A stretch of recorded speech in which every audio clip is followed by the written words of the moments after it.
नमस्कार. हिवाळा आहे आणि हिवाळा म्हणजे पालेभाज्यांचा सीझन. वेगवेगळ्या प्रकारच्या पालेभाज्या आपल्याला बाजारात पाहायला मिळतात. 3 ते 4 प्रकारच्या वेगवेगळ्या पालेभाज्या वापरून आपण पंजाबमधली फेमस रेसिपी बनवणार आहोत, ती म्हणजे सरसों का साग. सरसों का साग हिवाळ्यात एकदाच खायला मिळतो कारण ह्या पालेभाज्यांचा सीझन असतो. सरसों का साग बनवताना बऱ्याच चुका केल्या जातात, ती म्हणजे कुकरला लावून ती शिजवली जाते, त्यामुळे त्याचा ओरिजिनल रंग आणि त्याची चव जी आहे ती जशीच्या तशी येत नाही.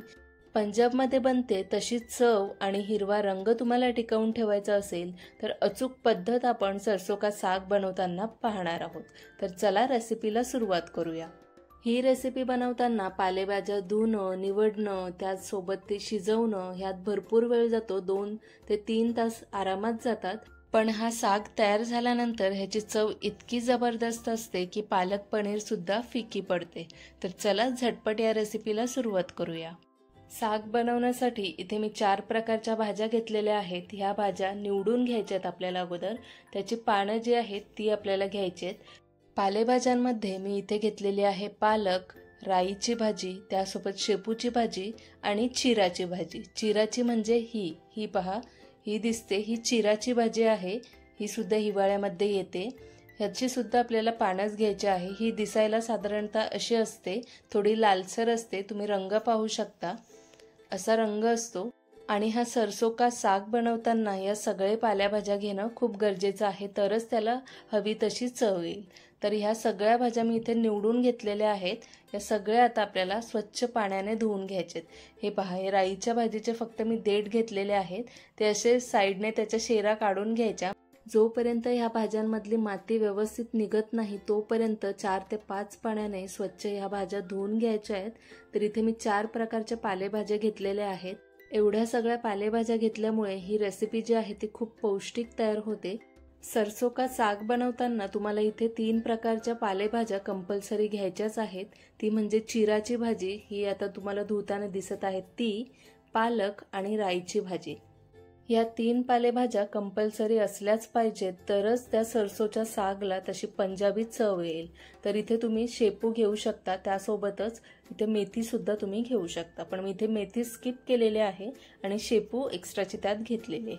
आता प्रमाण कसं घ्यायचं, तर हे प्रमाण घेताना तुम्हाला राईची पालेभाजी जास्त प्रमाणात घ्यायची आहे. म्हणजेच जितकी राई घेतलेली आहे त्याच्या अर्ध्या प्रमाणात तुम्हाला बाकीच्या सगळ्या पालेभाज्या घ्यायच्या आहेत. फक्त मेथी घेत असाल तर अर्ध्या प्रमाणात ज्या बाकीच्या पालेभाज्या घेतलेल्या आहेत त्यापेक्षा कमी तुम्हाला मेथी घ्यायची, जेणेकरून ह्या सरसोच्या सागची चव बदलू नये, कडवट होऊ नये म्हणून. स्वच्छ धुतलेल्या 4 प्रकारच्या सगळ्या पालेभाज्या मी एकदम बारीक बारीक चिरून घेतलेल्या आहेत. एकदम बारीक चिरून घ्यायचं म्हणजे तितकंच कमी वेळ जो आहे त्या भाजीला शिजायला लागतो. तरी भरपूर वेळ जातो, पण जितकं बारीक चिराल तितकी ही भाजी पटकन शिजेल. तर इथे मी एक कुकरचं भांडं घेतलेलं आहे. कुकरमध्ये मी लावणार नाहीये, पण मी इथे कुकरचं भांडं थोडं मोठं असल्यामुळे मी इथे घेतलेलं आहे. सगळ्या चिरलेल्या पालेभाज्यांसोबतच यात घालूया 5 हिरव्या मिरच्या, 9-10 लसणाच्या पाकळ्या, 1 इंच आल्याचे तुकडे घातलेले आहेत. थोडंसं 1.5 कपभर पाणी घालूया आणि आता आपण गॅसवर ठेवून देऊया. त्या अगोदर या मिरच्या अशा तोडून घेऊया, म्हणजे त्या सुद्धा मॅश करायला आपल्याला सोप्या पडतील. हा सरसों का साग बनवायला अगदी सोपा आहे. फक्त इतकंच आहे की ते शिजायला जास्त वेळ जातं, एवढंच आहे. पण बनल्यानंतर त्याची जी चव असते ती पालक पनीरला सुद्धा मागे टाकेल. तर आता इथे मी काय केलेलं आहे, गॅस चालू करून सुरुवातीला मी जास्त गॅस ठेवली आणि झाकण दिलं. 5 मिनिट नंतर झाकण काढलं आणि हे पहा कसं याला अजून जास्त पाणी सुटलेलं आहे आणि पूर्ण कुकरचं भांडं भरलेलं ते आता भाजी पूर्ण खालपर्यंत गेलेली आहे. तर असंच आपल्याला अधूनमधून मिक्स करत झाकण देऊन मीडियम गॅसवर आपल्याला हे शिजवायचं आहे. सुरुवातीचे 10 मिनिट मी 2दा झाकण काढून ही भाजी अशी मिक्स करून घेतली. त्यानंतर मी झाकण देऊन साधारण 50 मिनिटसाठी ही भाजी मीडियम गॅसवर शिजवून घेतलेली. तर तुम्ही पाहू शकता आता ही 50 मिनिट नंतर ही भाजी आता हलकी मऊ झालेली आहे. तर आपण मॅश करून घेऊया. रवीच्या मदतीने आता मी हे 10 मिनिट असं मिक्स करून मॅश करून घेतलेलं आहे. अजून पूर्णपणे मॅश झालेलं नाही आहे. तर त्यानंतर मी इथे घेतलेलं आहे 4 चमचे बेसनचं पीठ. इथे तुम्ही मक्याचं पीठ सुद्धा घेऊ शकता, जे भाकरीला वापरतो ते. आणि असं थोडंसं पाणी घालून आपल्याला एक घोळ तयार करून घ्यायचे. त्यात गुठळ्या असायला नको. हे बेसन किंवा मक्याचं पीठ घातल्यामुळे या भाजीला चांगली एक बाइंडिंग येते, त्यामुळे आपण घालणार आहोत।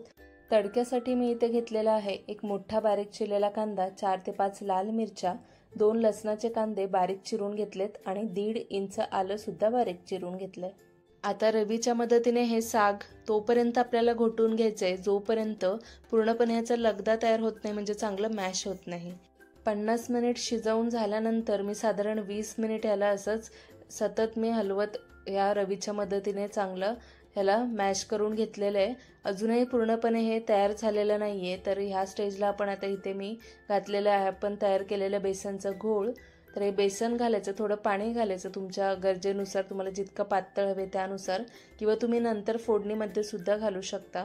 बेसन घातल्यामुळे चांगली बाइंडिंग येते। बेसन घालून झाल्यानंतर तोपर्यंत आता मीडियम गॅसवर शिजवत राहायचं आणि घोटत राहायचं जोपर्यंत हे पहा अशा पद्धतीचं होत नाही। तर हा साग पूर्णपणे तयार झालेला आहे, असं एकदम स्मूथ असं तयार झालं पाहिजे। आता आपण ह्याला तडका देऊया। तडका देण्यासाठी इथे मी 2 मोठे चमचे साजूक तूप घातलेले आहे, तर इथे तुम्ही बटरचा वापर सुद्धा करू शकता। त्यासोबतच घातलंय मी आलं लसूण बारीक चिरलेलं आणि लाल मिरच्या। आलं लसूणचा कच्चेपणा जाईपर्यंत आपण थोडं फ्राय करून घेऊया, म्हणजे थोडं सोनेरी रंगाचा करून घेऊया। साग शिजवायला मला साधारण 2 तास गेलेले आहेत, म्हणजे 1.5 तासापेक्षा थोडासा जास्तच वेळ गेलेला आहे।